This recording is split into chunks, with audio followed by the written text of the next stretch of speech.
नमस्कार, मैं हूं प्रीति त्रिपाठी और आप देख रहे हैं सी टाइम्स। सी टाइम्स में आज हम हेल्थ प्लस में लेकर के आए हैं डीएमआईटी स्पेशलिस्ट और psychologist doctor Deepa SS Thakur ji को, जो कि हमको बताएंगे कि डीएमआईटी आखिर ये टेक्निक होती क्या है और किस प्रकार से ये हमारे करियर के लिए हेल्पफुल होती है।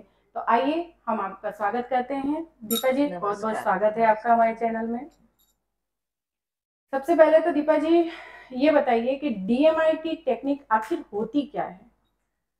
DMIT test dermatoglyphics multiple intelligent test है जी।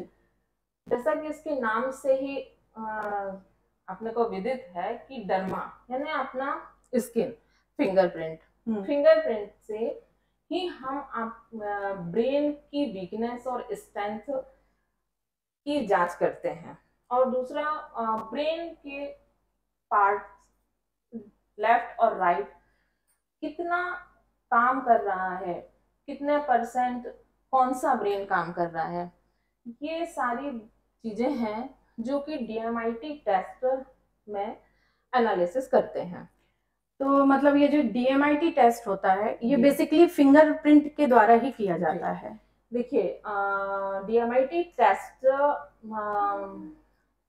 साइंटिफिक और साइकोलॉजिकल टेस्ट है जी, जो कि आज हमारे भारत में भले ही एक नई टेक्निक है, लेकिन ये ताइवान, जापान, इंडोनेशिया जैसे कई विकसित देशों में ये बहुत ही एक कॉमन टेस्ट है, जो कि एजुकेशन में जब भी हम आपका बच्चे का एडमिशन करवाने जाते हैं तो वहां पर एक ये कॉमन टेस्ट है जो हर बच्चे का होता है।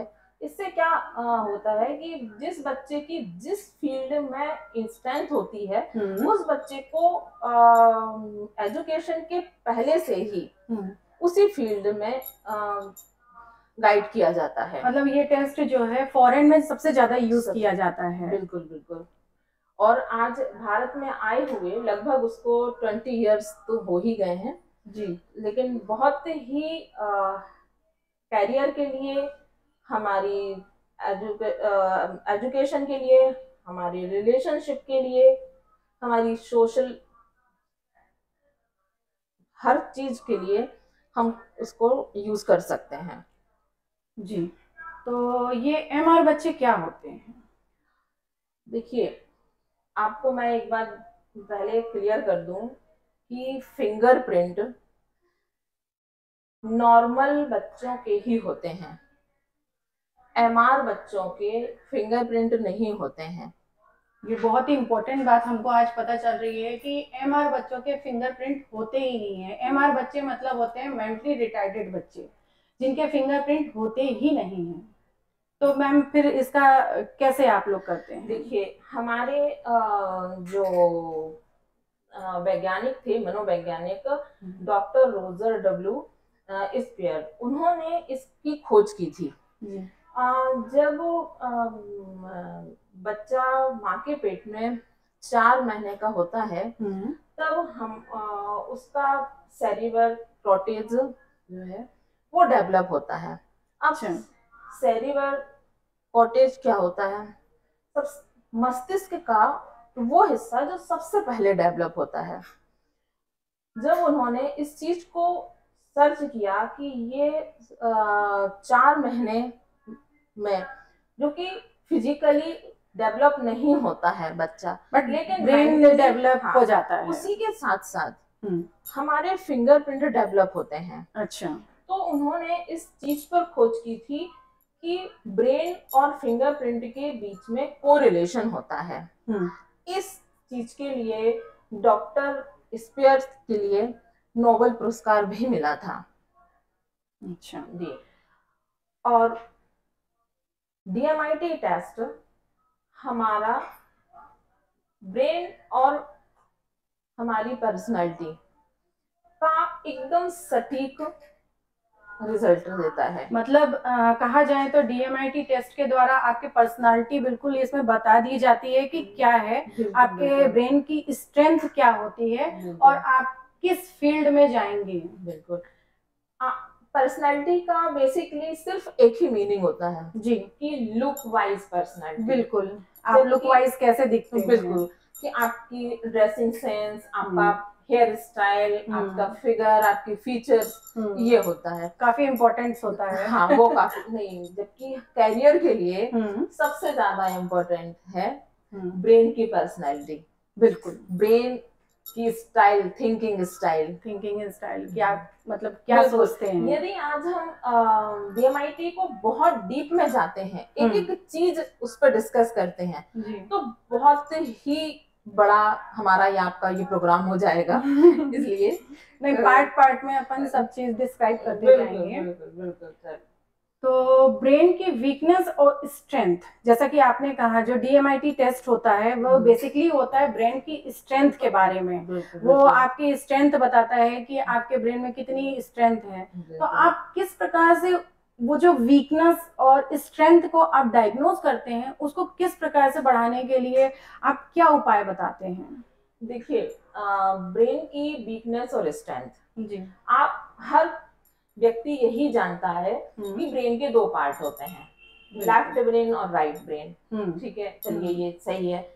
अब हम इसमें ये नहीं मालूम होता है हर सामान्य व्यक्ति को कि लेफ्ट ब्रेन उसका कितना काम कर रहा है और राइट ब्रेन कितना काम कर रहा है।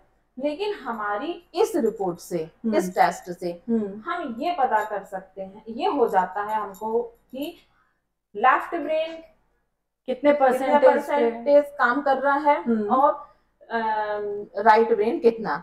और यदि मान लीजिए, हाँ इसका एक क्राइटेरिया भी है, यदि दोनों ब्रेन में 10% से ज्यादा का डिफरेंस होता है, तो हमको इसके ऊपर सेशंस लेने होते हैं। कई कुछ थेरेपीज हैं जो हमको थेरेपीज लेनी होती हैं। जी मैम, मैं यहाँ पर आपसे ये पूछना चाहूंगी कि वैसे बेसिकली जो राइट ब्रेन और लेफ्ट ब्रेन की हम बात कर रहे हैं, वो कितना यूज करते हैं, कितना परसेंटेज आता है नॉर्मल अगर सबका देखा जाए तो। देखिए 80% लोग लेफ्ट ब्रेन को ज्यादा यूज करते हैं। ऐसा मतलब लेफ्ट ब्रेन का यूज हम सबसे ज्यादा करते हैं।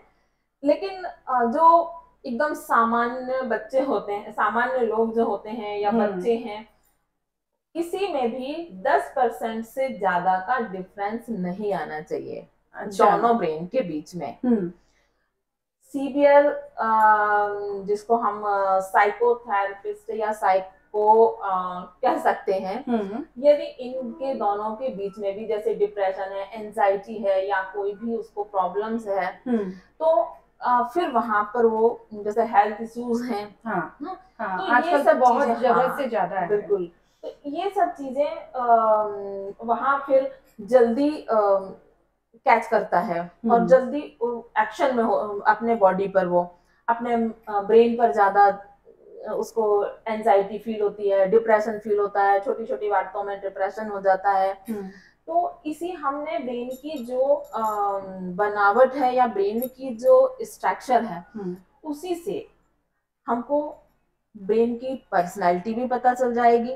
बिल्कुल, ब्रेन के अभी आपने बोला कि हमने सभी ये मानते हैं कि लेफ्ट और राइट ब्रेन होता है, जबकि ऐसा नहीं है। ब्रेन के 5 लोब्स होते हैं, 5 लोब्स होते हैं ब्रेन का। ठीक है, अब वो लोब्स जो हमारी फिंगर है, उससे ही अटैच होते हैं। मतलब ब्रेन के जो लोब रहते हैं वो आपके फिंगर से ही अटैच रहते हैं, उंगलियों से ही अटैच्ड हैं वो। अच्छा, ठीक है। सुनने में बड़ा अजीब सा लगेगा कि है तो ये ब्रेन मैपिंग टेस्ट, बट ये रिलेटेड होता है आपके फिंगरप्रिंट्स से।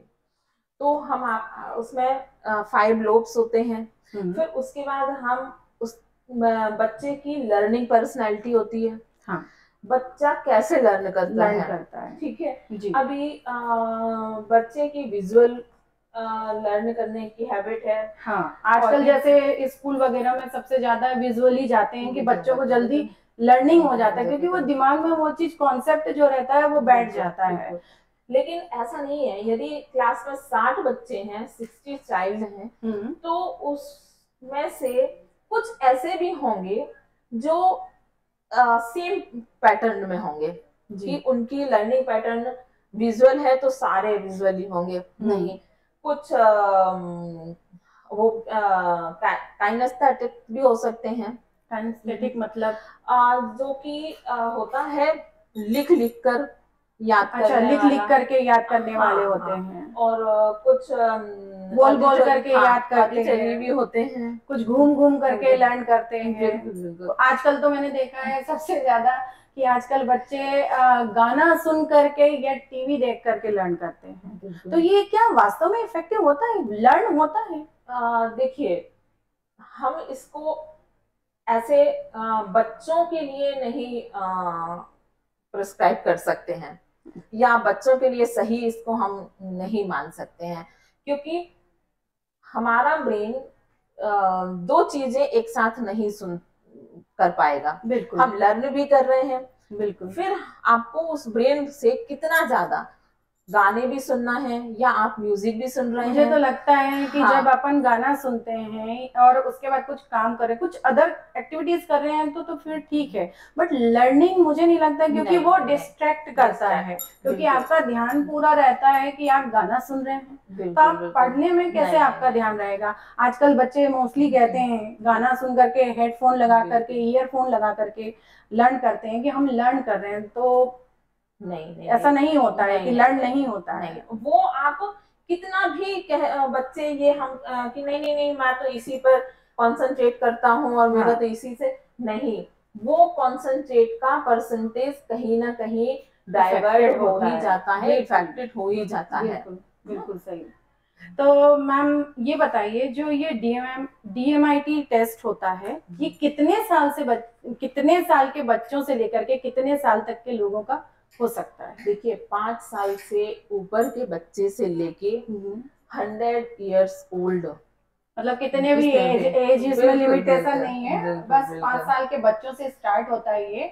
उसके बाद कितने साल के भी उम्र के आपको, तो आप DMIT टेस्ट करा सकते हैं अपना। बिल्कुल। देखिए, बच्चों के लिए इस टेस्ट का उपयोग अलग है ना, ये है कि उनको अपने कैरियर के लिए देखना है।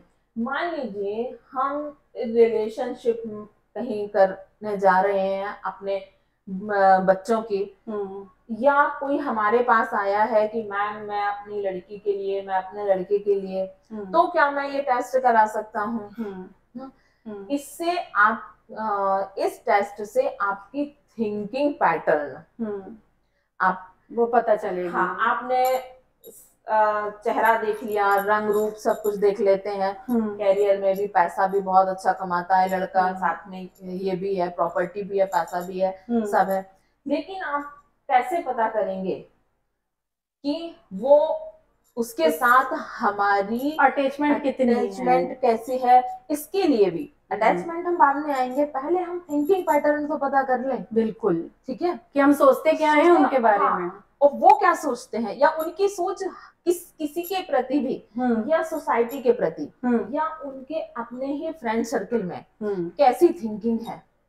ठीक है, तो ये थिंकिंग ही तो सब मायने रखता है। बिल्कुल, रंग रूप तो फिर भी एक, लेकिन फिर भी आजकल सबसे ज्यादा देखा जाता है तो रंग रूप, लुक वाइज आप कैसे दिख रहे हैं। बाकी सारी चीजें तो बाद में मैटर करती हैं।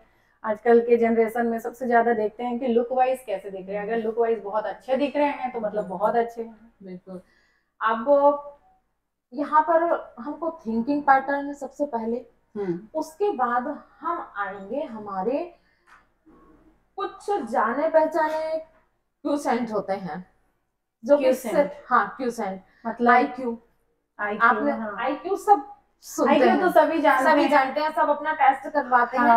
हमारे पास भी बहुत से पेरेंट्स आते हैं, उसके पहले आते थे कि मेरा बच्चे का IQ कैसा है, टेस्ट कर दीजिए।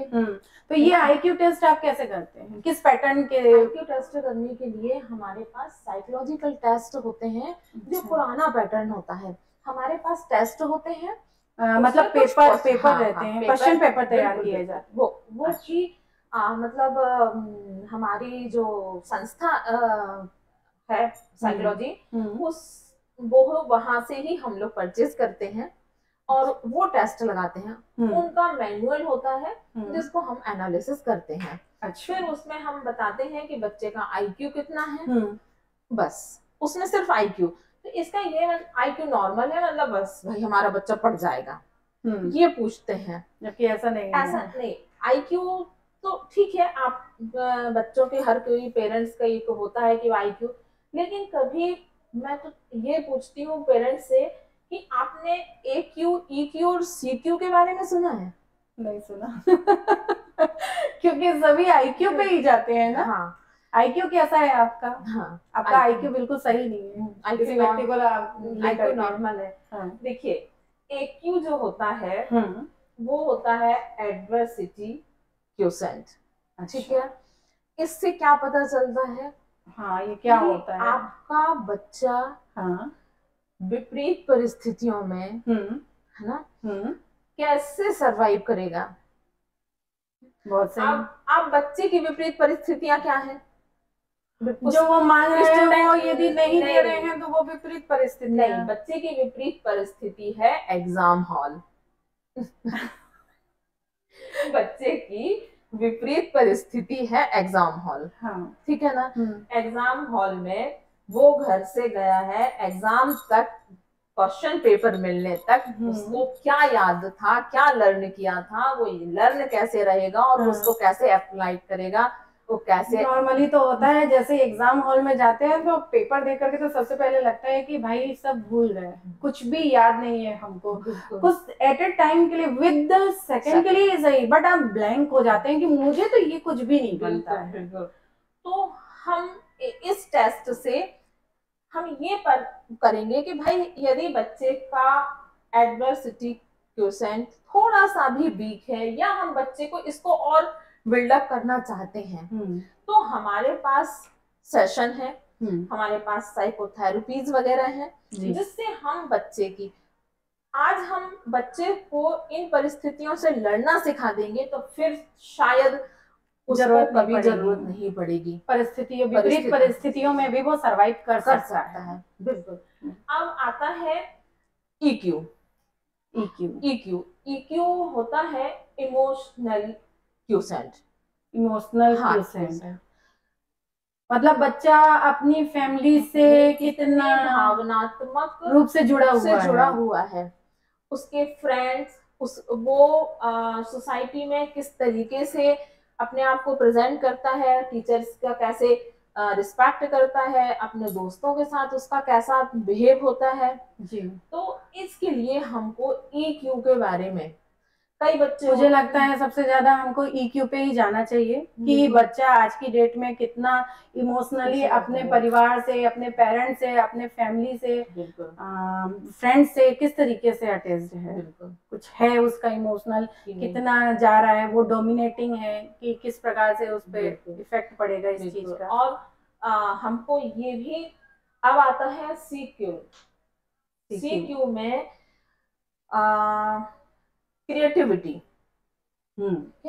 आपने देखा होगा जब हम स्कूल में थे तो क्रिएटिविटी हुआ करती थी, पेंटिंग होते थे, सैटरडे को, हाँ सैटरडे को पीटी होती थी, मनोरंजन प्रोग्राम हुआ करते थे, ड्रामा और पोयम और ये सारे सब एक दूसरे को बच्चे सुनाया करते थे।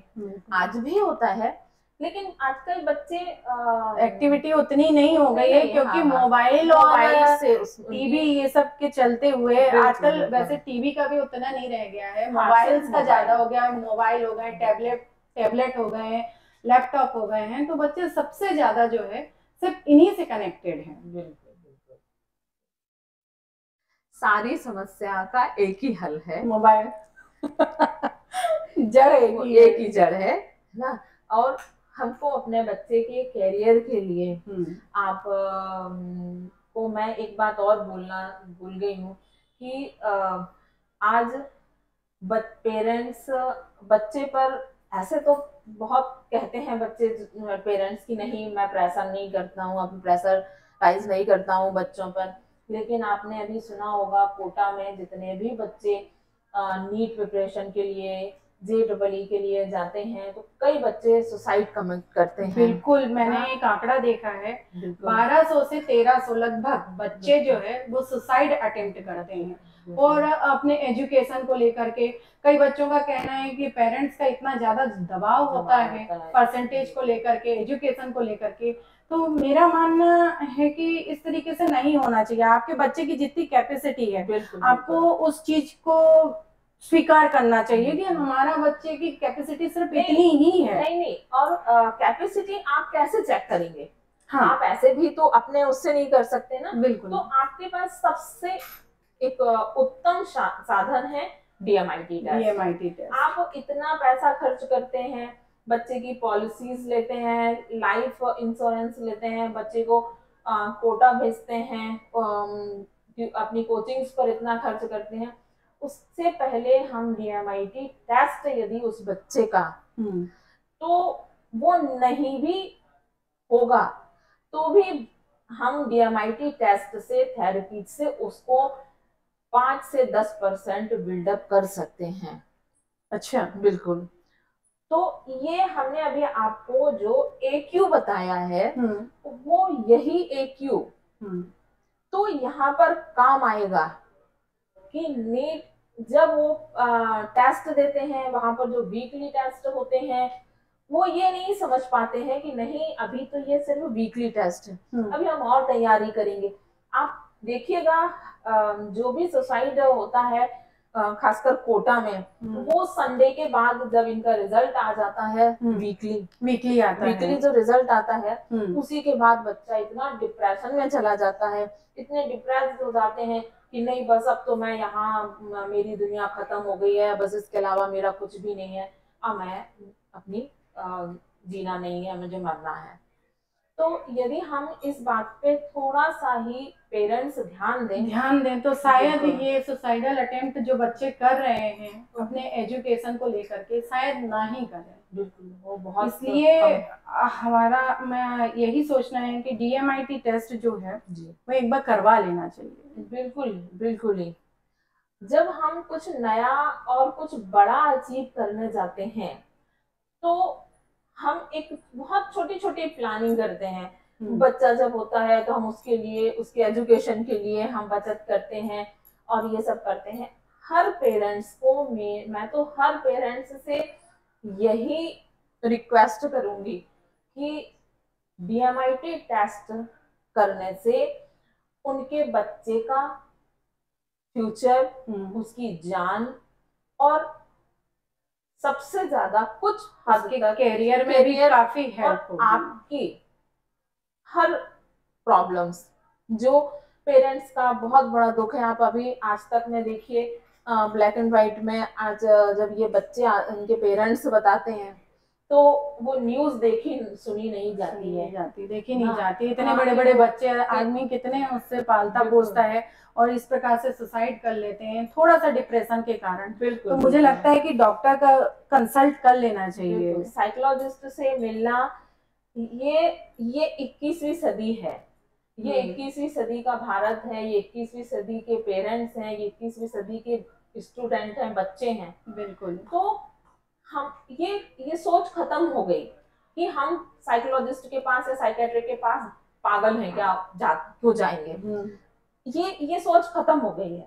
बस थोड़ा सा आपको खुद को मैच्योर करना पड़ेगा, खुद की थिंकिंग आपको बदलनी पड़ेगी कि आप डिप्रेशन में हैं तो बिल्कुल ये जरूरी नहीं है कि आप साइकेट्रिक पेशेंट हैं, बल्कि आपको एक काउंसलर की जरूरत है, एक अच्छे काउंसलर की जरूरत है जिसकी हेल्प से आप अपनी जिन दुविधाओं में फंसे हुए हैं उसकी हेल्प हो सकती है। तो मेरा तो यही सुझाव रहेगा बच्चों से, पेरेंट्स से कि DMIT टेक्निक्स जो है उसका हम उपयोग करें, यूज करें। आज है हमारे पास, साइंस ने इतनी प्रगति कर रखी है कि ये सारी चीजें होती हैं जो कि हमारे फ्यूचर, बच्चों के जो फ्यूचर है वो किस फील्ड में जाएंगे, अपने कैरियर में क्या करेंगे क्या नहीं करेंगे, उसके बारे में बता सकते हैं, हेल्प कर सकते हैं। तो हमें बिल्कुल उस चीज के बारे में पता करना चाहिए, क्योंकि मेट्रो सिटीज में, बाकी फॉरेन में सब जगह इसका उपयोग किया जाता है। तो ऐसी चीज जो कि हमारी हेल्प करती है तो हमको उन चीज़ों का उपयोग करना चाहिए। तो DMIT के लिए आज हमने जो जाना है, मैम से जितने क्वेश्चन किए, ये आगे इसी प्रकार से हम और नई नई चीज़ों को लेकर के मैडम से बात करेंगे।